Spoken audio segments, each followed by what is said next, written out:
সালাম আলাইকুম। বাংলা একটা কথা আছে, ঠেলার নাম বাবাজি। হিন্দিতে এটাকে বলা হয় লাথো কা ভূত বাতো সে নেহি মানতা। অর্থাৎ প্রকৃতিতে বা সমাজে দুই ধরনের মানুষ আছে। এক ধরনের মানুষ আছে আপনি তাদেরকে বোঝাইলে বুঝবে, ধরেন সঠিক হোক বা ভুল হোক সে বুঝা লাইনে আসবে। আর আরেক শ্রেণীর মানুষ আছে ভাই, এগুলোর আপনি যতই বুঝাইবেন আপনারা তত দুর্বল মনে করবে। এগুলো দরকার হচ্ছে কি কানের নিচে ছোট্ট করে একটা তালি বাজানো, অথবা ওই যে লাথো কা ভূত, এটা বাতো সে নেহি মানতা, অর্থাৎ যেটা লাথি খাওয়া ভূত, এটার কথা দিয়ে কাজ হবে না। মাত্র একটা ডোজ দিছে। কয়টা ডোজ? একটা ডোজ। যুক্তরাজ্যের বিরুদ্ধে ইরানের যে সামরিক অভিযান, আগে ইরান বলছিল কিন্তু সবার সাথে ভাই আমরা পাঙ্গা নিব, কাউকে ছাড়বো না, আমরা গেছি তো তোমাদেরকে খাইছি।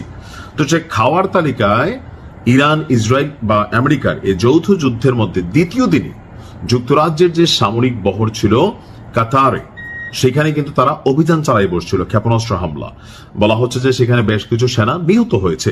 ঠিক আর একদিন পরেই লাইনে চলে আসছে কে? আপনার যুক্তরাজ্য।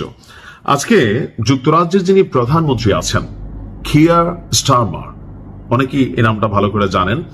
তো কিয়ার স্টারমার গতকালকে ব্রিটিশ পার্লামেন্টে একটা বক্তব্য দিয়েছেন। সেই বক্তব্যে তার বক্তব্য হচ্ছে ব্রিটিশ ঘাঁটিগুলো, অর্থাৎ মধ্যপ্রাচ্যে থাকা ব্রিটিশ যে ঘাঁটিগুলো আছে আরবদের বিভিন্ন দেশে, সেই ঘাঁটিগুলো ব্যবহারের অনুমতি দেওয়া হলে আপনার এটা বড় ধরনের যুদ্ধের দিকে যাবে। তো যুক্তরাজ্য আসলে ইরানের সাথে ইরানে হামলার জন্য যে চতুর্মুখী বা পঞ্চমুখী একটা সার্কেল তৈরি হচ্ছে, লাইক জার্মানি, ফ্রান্স, আমেরিকা তো আছেই, ইসরায়েল তো কানেক্টেড আছে, তো সেখানে যুক্তরাজ্যের কথাটা আমরা কিন্তু দেখছিলাম। এখন তিনি বলছেন যে আমরা যুক্তরাষ্ট্র এবং ইসরায়েলের এই আক্রমণাত্মক হামলায় যোগ দিচ্ছি না। আমাদের সিদ্ধান্ত কেবল দীর্ঘদিনের বন্ধু ও মিত্রদের এবং আমাদের যে বিনিয়োগ ইনভেস্টমেন্ট আছে সেগুলোকে আত্মরক্ষা এবং ব্রিটিশ নাগরিকদের জীবন রক্ষার উপর ভিত্তি করে নেওয়া হয়েছে। তো এখানে আমরা একটু লেজ লাগাইছে যে ব্রিটিশ যে বিমান ঘাঁটিগুলো আরব রাষ্ট্রগুলোর মধ্যে অবস্থান করছে, সেগুলোর নিরাপত্তায় যদি প্রয়োজন হয় তারা তাদের পাওয়ার অথবা শক্তি অথবা সিস্টেমকে তারা ব্যবহার করবে। এখন প্রশ্ন হচ্ছে যে কিভাবে ব্যবহার করবে। ধরেন যদি ওই রাষ্ট্রগুলোর উপর কোনো অভিযান হয় তাহলে তারা তাদের আকাশ প্রতিরক্ষা সিস্টেম অ্যাক্টিভ করবে। এমনকি যেই আরব রাষ্ট্রগুলোর মধ্যে ইরান অভিযান চালাবে, যদি তাদের অঞ্চল বা রেজিমে কোনো ডিস্টারবেন্স না হয় সেক্ষেত্রে আর রাষ্ট্র হিসাবে সেনাবাহিনী, স্থলবাহিনী, জলবাহিনী, যত বাহিনী আছে, বিমান বাহিনী, কোন ধরনের ফোর্সে বা মেশিনারি সাপ্লাই করেও এই যুদ্ধে অংশগ্রহণ করবে না। তার বক্তব্য, মার্কিন বাহিনীকে ব্রিটিশ ঘাঁটিগুলো ব্যবহারের অনুমতি শর্ত সাপেক্ষে দেওয়া হচ্ছে, আর তার উদ্দেশ্য একমাত্র তাদের যে ঘাঁটিগুলো আছে সেগুলোর নিরাপত্তাকে নিশ্চিত করা।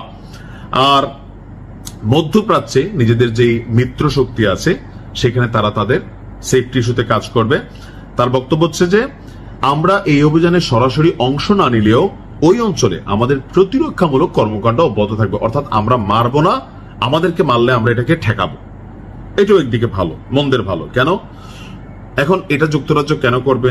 কারণ ধরেন এখন আমরা যদি কোথাও একটা বিনিয়োগ করি, তো সেই বিনিয়োগটাকে সেফটির জন্য আমি আমার পক্ষ থেকে অবস্থান নিব।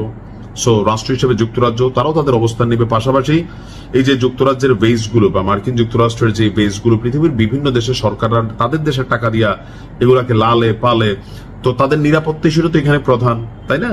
তো সেক্ষেত্রে যুক্তরাজ্য অবস্থান নিচ্ছে। তবে এত আবার সুশীল না, পিছনে ঝোল আছে। আমার এখনো মনে হচ্ছে কথার মধ্যে হালকা হালকা প্যাচও আছে। দেখা যাক কি হয়।